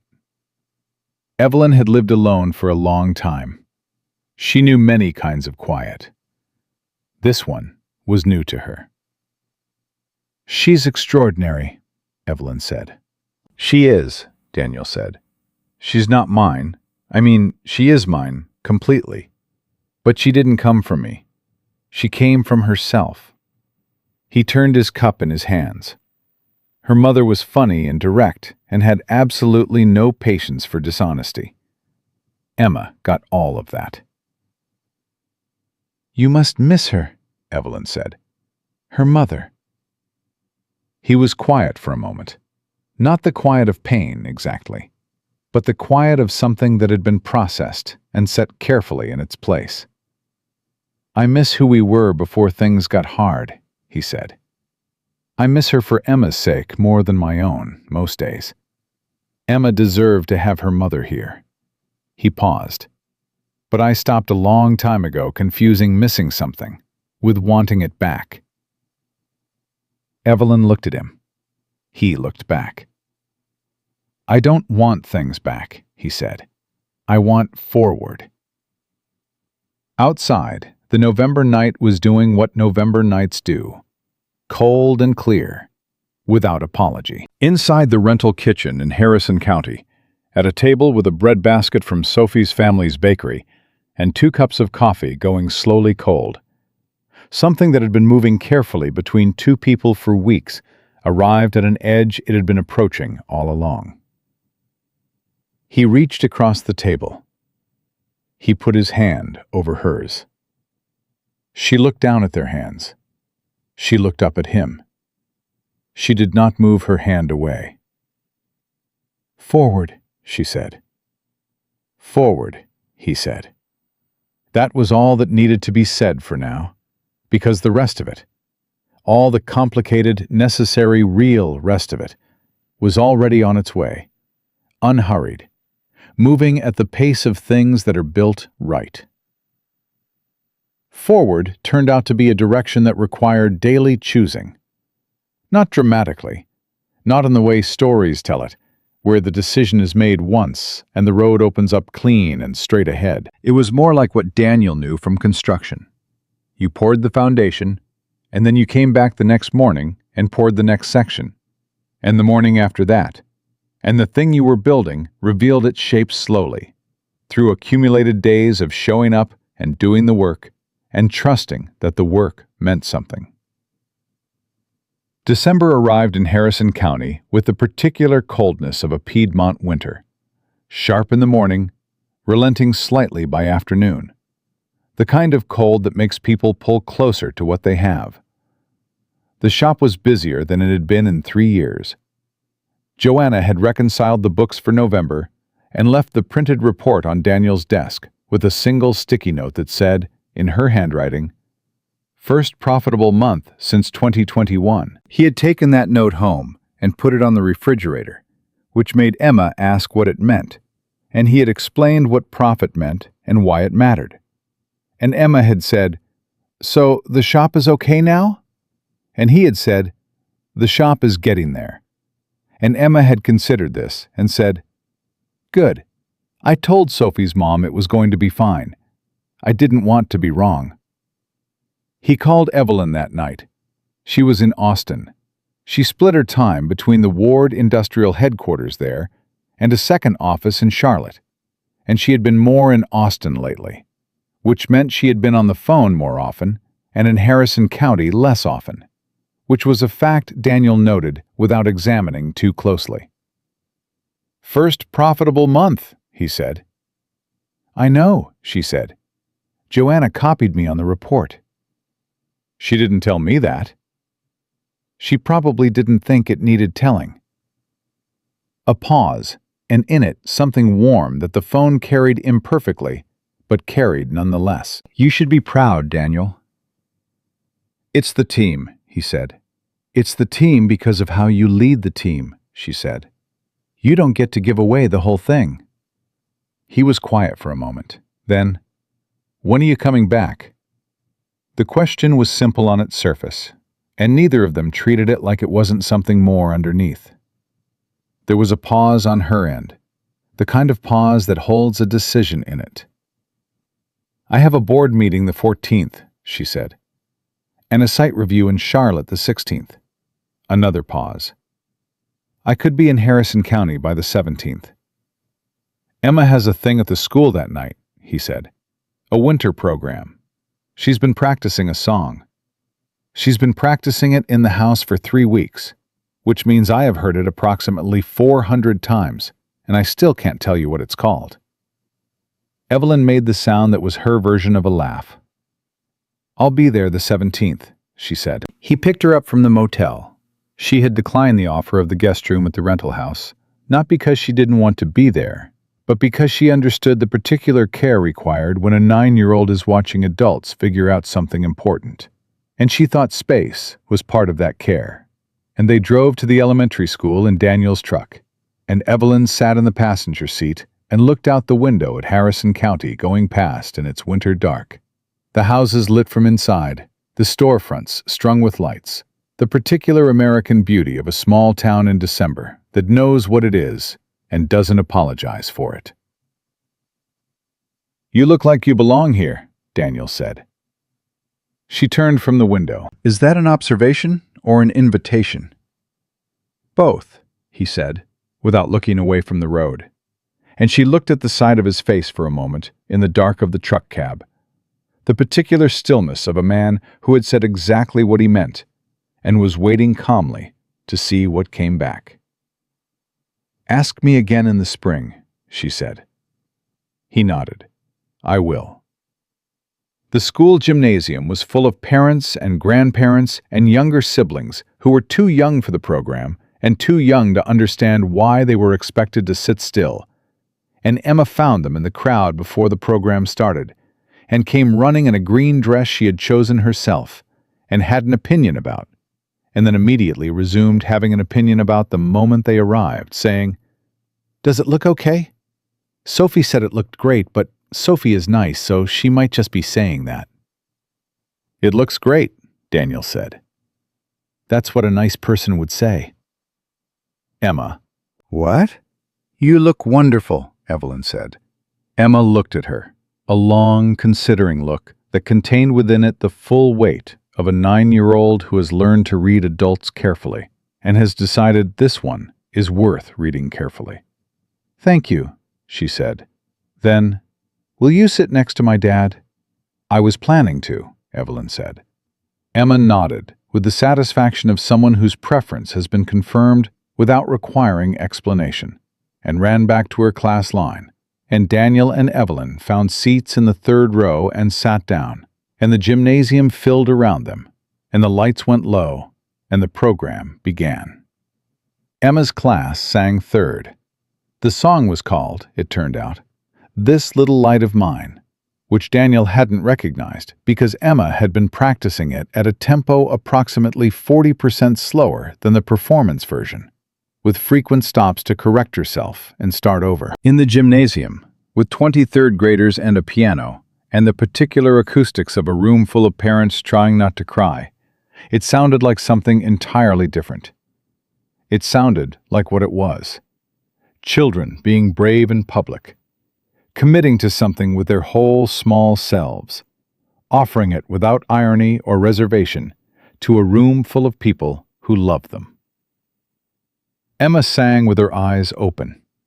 She didn't look for her father in the crowd the way some children did, checking for approval, reassuring themselves. She just sang, facing forward, present in the song, and Daniel watched her and felt the specific fullness of a parent watching a child be completely themselves, and knowing that whatever else was uncertain, this part, this essential, irreducible person, was right. He felt Evelyn's hand find his in the dark. He turned it and held it. Neither of them looked at each other. They just held on, in a gymnasium in Harrison County in December, while 23rd graders sang about light. January brought the litigation to a settlement. The second manager agreed to terms that included a financial restitution to Ward Industrial and a formal acknowledgement of the conduct that had led to the Bridgers information leak. The settlement was not public. These things rarely were. But its effects were. Bridgers' unsustainable pricing campaign collapsed quietly in the new year. 2 of their commercial accounts returned to Patterson with something between relief and chagrin. And the particular cloud that had been hanging over the shop's legitimacy dispersed in the way clouds do when the thing generating them is removed. Daniel told the team on a Tuesday morning, plainly, the way he told them everything. He told them what had happened, what had been settled, and what it meant for the shop going forward. He told them because they deserved to know, and because the version of the shop he was building was not one that kept things from the people who held it up. Hector listened without expression. When Daniel finished, Hector said, "I knew something was wrong with that man from the first week." He said it without satisfaction, just the flat confirmation of a thing he had known and not been asked. He asked too many questions about the commercial accounts. Not like he was learning, like he was collecting. "You didn't say anything," Marcus said. "I said something to Roy," Hector said. "Roy said I was being territorial." He paused. "I should have said something louder." "You can't fix the past," Daniel said. "But we can make sure the next 3 years look nothing like the last 3. Hector looked at him. "I believe you," he said. It was the simplest version of a thing that had taken 4 months to earn, and it settled in the room with the weight of something real. February was the month Marcus brought in the vocational partnership. He had been developing it quietly since the open house. The woman from the county's vocational training program had come back twice for meetings, and Marcus had been at his kitchen table more than once with a proposal and a pen and a legal pad. And what emerged from those evenings was a structured apprenticeship program that would bring 2 vocational students into the shop per semester under Hector and Ruben's direct supervision, with a pathway toward full employment for graduates who showed the aptitude and the character. The program required budget approval from Ward Industrial's regional office. Daniel submitted it with a full justification and a note from both Hector and Ruben that said, in different words, the same thing. "We were taught this work by people who gave us time, and it is our obligation to do the same." Evelyn approved it in 48 hours. She called Daniel after she signed off. "Tell Marcus he built something good," she said. "Tell him yourself," Daniel said. A pause. "Is that an invitation?" "It's been an invitation for 6 months," he said. "You just keep scheduling things around it." This time the silence had a different quality. Less pause, more landing. "I've been thinking," she said. "About what?" "About Austin," she said. "About what it costs to run a company from a city you moved to because it was strategically correct and have never particularly loved." Another pause. "About where I actually want to be." He waited, in the way he had learned to wait for her, without filling the silence, without hurrying it, trusting that what was coming needed the space it needed. "Charlotte is closer," she said. "The regional office there is functional. The Austin headquarters runs without me in the room most of the time. It has for years." She stopped. "I'm not saying I've decided anything." "I know you're not," he said. "I'm saying I've been thinking. I know that too." "Daniel." "Evelyn." A beat. And then she said quietly, "I'm tired of the distance." "So am I," he said. She came in March, not just for a visit. She came with boxes.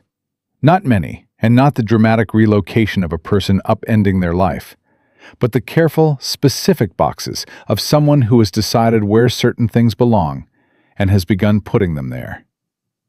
She took an apartment in Harrison County's small downtown, on the 2nd floor above a bookstore, with windows that looked onto Main Street and a kitchen table that she chose herself and had delivered on the Thursday, and which was, she told Daniel, the first piece of furniture she had ever bought purely because she wanted to sit at it, and not because it suited an image or a space.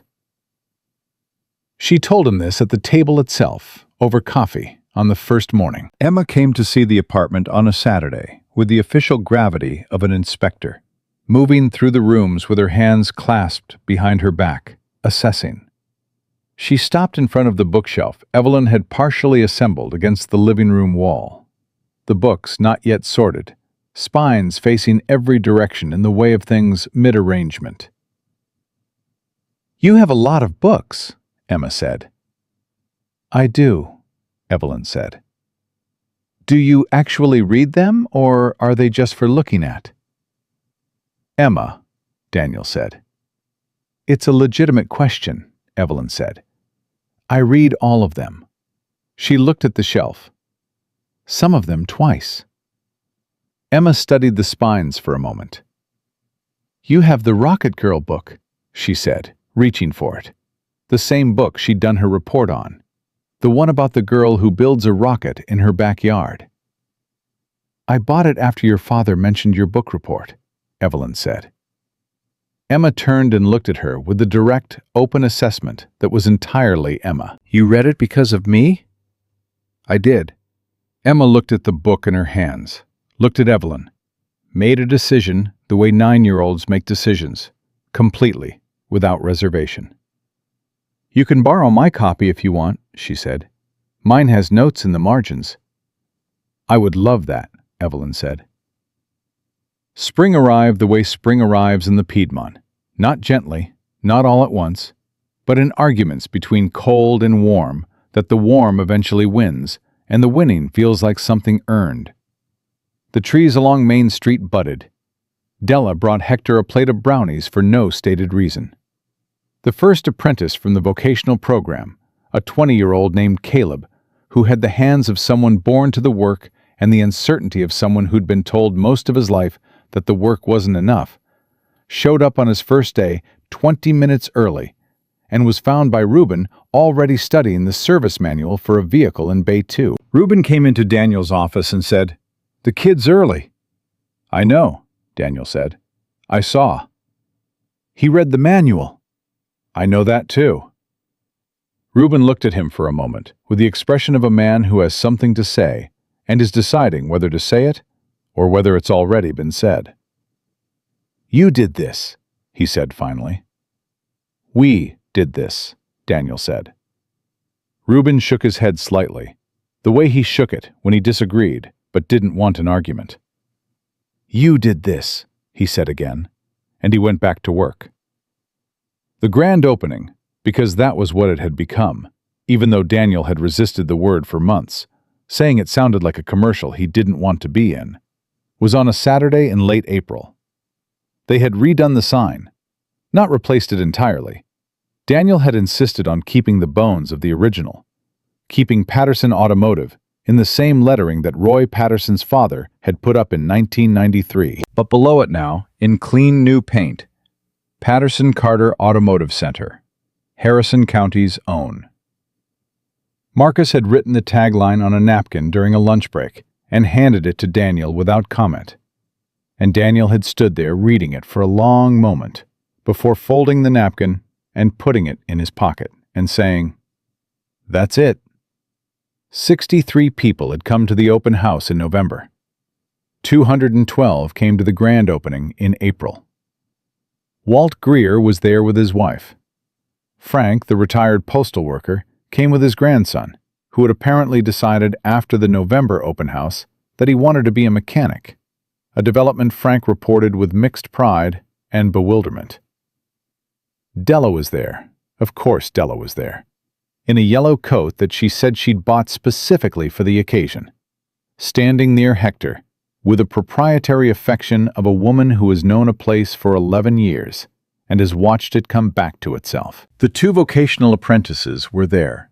Caleb had been at the shop 3 months by then, and what Hector had found in those 3 months was what Daniel had seen on day 1, and what Reuben had said out loud. The kid was early. The kid read the manual. The kid did the work, because the work was its own answer to every question he'd ever been told to ask about whether he was enough. He stood in his shop shirt with his name on the chest and shook hands with people he didn't know, and answered questions about the work with the quiet confidence of someone who has begun to understand what he is. Emma and Sophie ran the welcome table again, with the addition of a hand-lettered sign that Sophie had made. "Welcome to Patterson Carter, Harrison County's own." which she had apparently decided did not require adult approval before deploying, and which everyone agreed looked exactly right. Evelyn stood with Daniel near the entrance to Bay 1, and the day moved around them. The crowd and the coffee and the handshakes and the conversations and the small, accumulated evidence of a thing working the way it was supposed to work. And they watched it the way you watch something you have poured yourself into, with the particular quiet of people who know the cost. "You were right," she said.